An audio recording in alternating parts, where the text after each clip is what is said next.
Hi everyone, and welcome to a new episode Economics with Gheoghia, where today we will look at the main financial institutions in the world, IMF, World Bank, and some alternatives.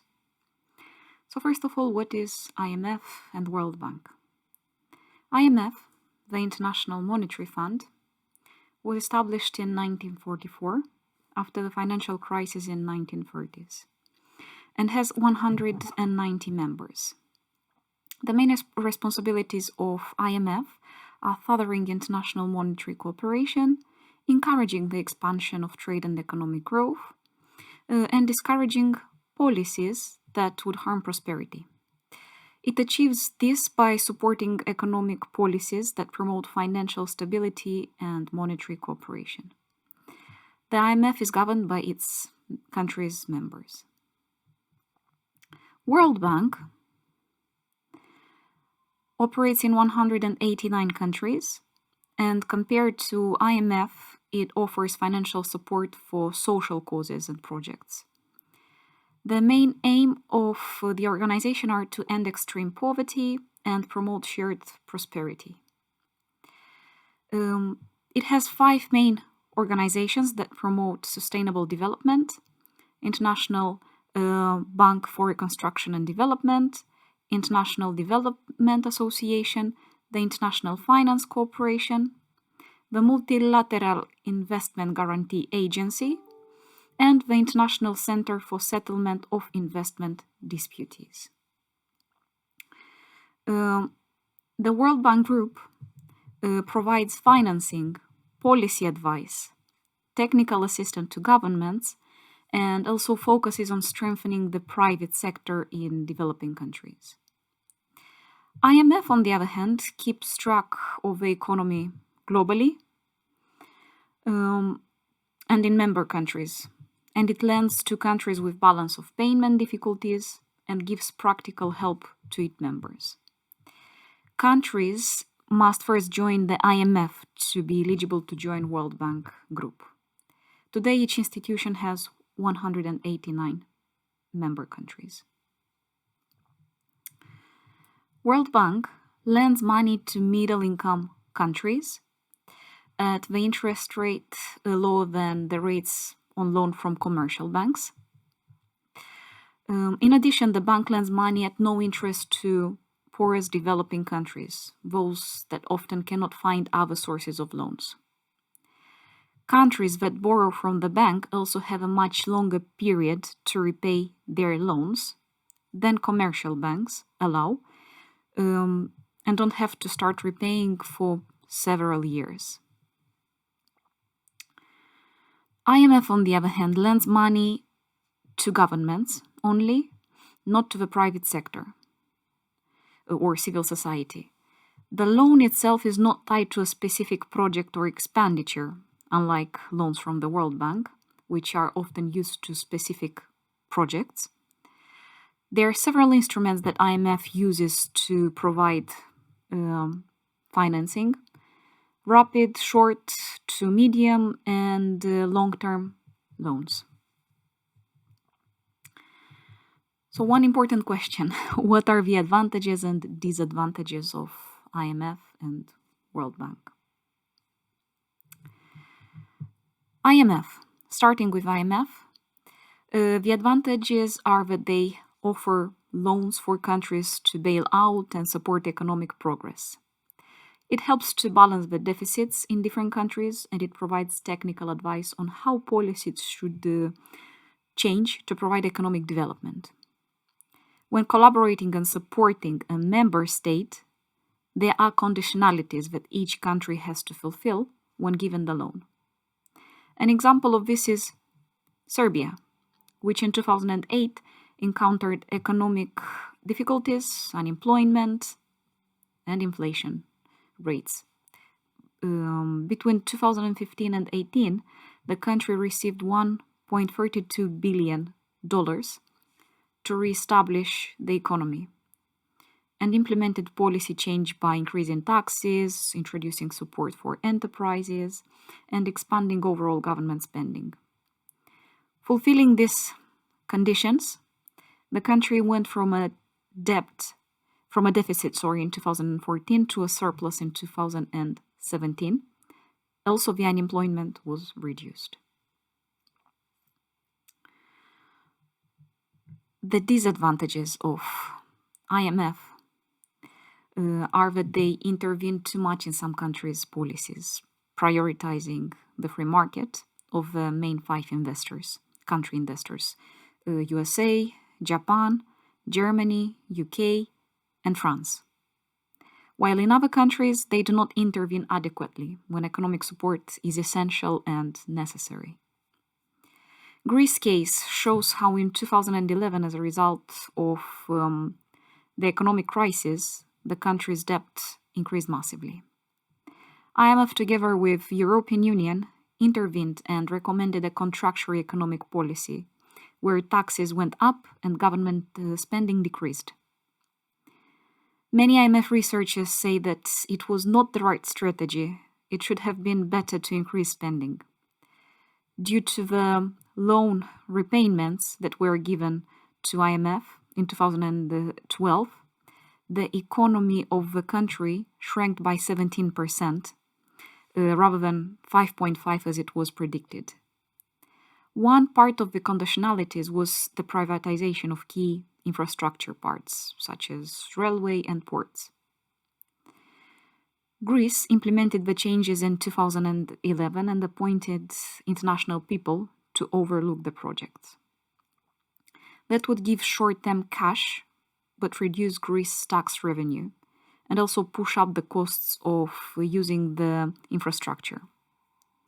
In 2018, the final loan package was given for the support, where IMF recognized some mistakes and implemented softer rules and conditions for further programs that will be given in other cases. World Bank, on the other hand, looking at the positive side, supports social projects, encourages equality, and emphasizes climate change.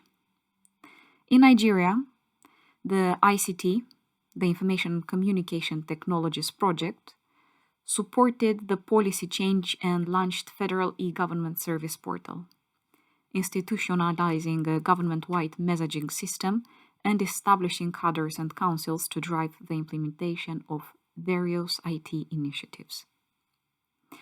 The project aimed to create an open data process, develop the government's technological framework, support job creation, and create a policy open dialogue. Nigeria is the world's first federal open data initiative to simultaneously launch inclusive and continuing consultations with both government and grassroots non-government communities on their open data priorities. This process helps to modernize communication between Nigeria's politics, enterprise, and population, and it can serve as a streamlined model for other countries. Looking on the other side, World Bank as a disadvantage. World Bank forces people to relocate. Sometimes women's rights are under consideration and involvement in local legislation. In Kenya in 2014, thousands of people were forced to relocate from their ancestral homes.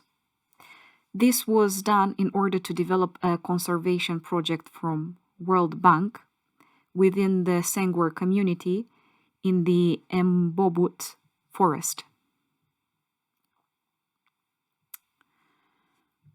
So, is there any alternative to World Bank and to IMF?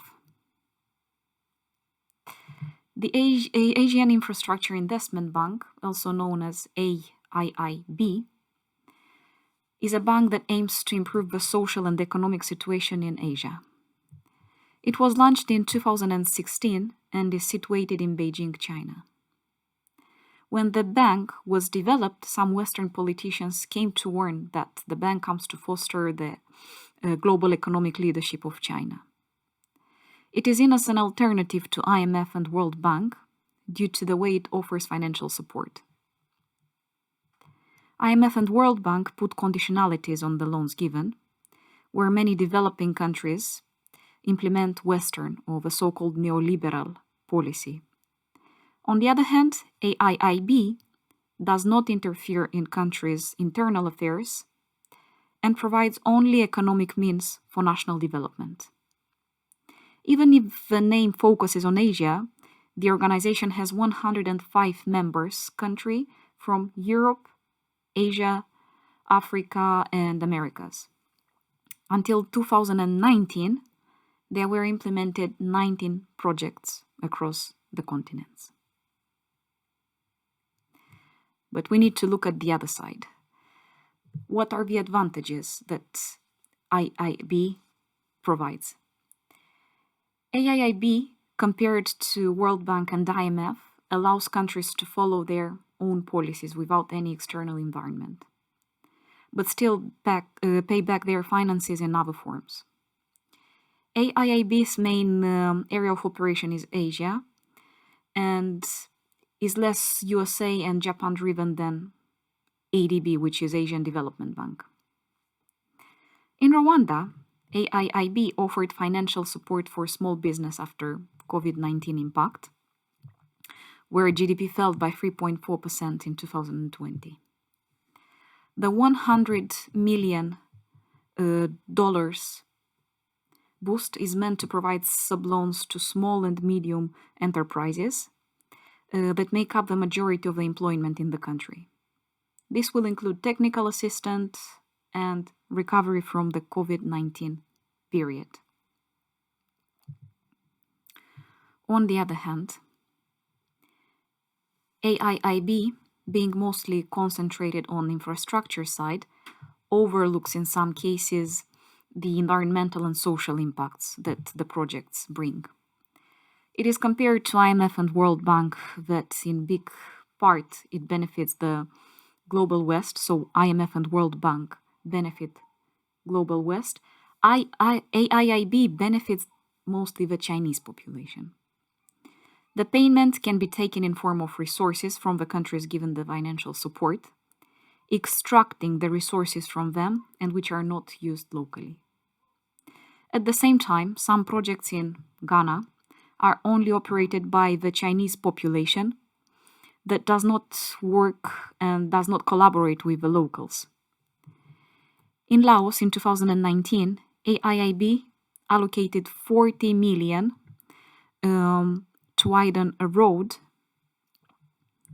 in the north of the capital, Vientiane.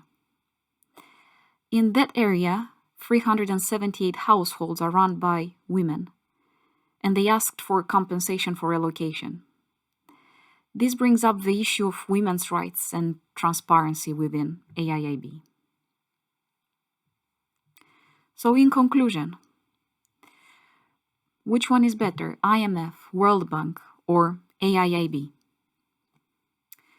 IMF and World Bank are institutions that had little changes in their operations since they were created. The conditionalities that come with the loans given are considered as a set agenda that promotes Western values. AIIB, on the other hand, comes as an alternative that does not intervene in countries' national policies. However, it overlooks the environmental part.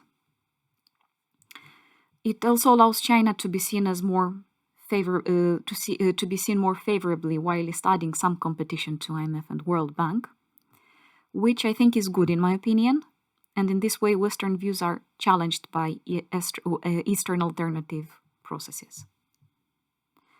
All of these three institutions started with a noble idea to promote economic, environmental, and social progress.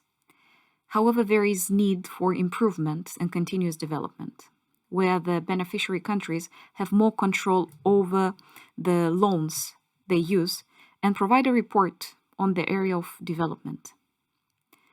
Being international organizations, transparency, voting process, and freedom of speech should be provided for each member. So, this is my conclusion over these three organizations. Please support the channel on Patreon for early access to this series. Like, comment, share, and subscribe. And this is episode 3 of Economics with Gheoghia in the books. All the links are in the description underneath the video. And I'll see you in the next video.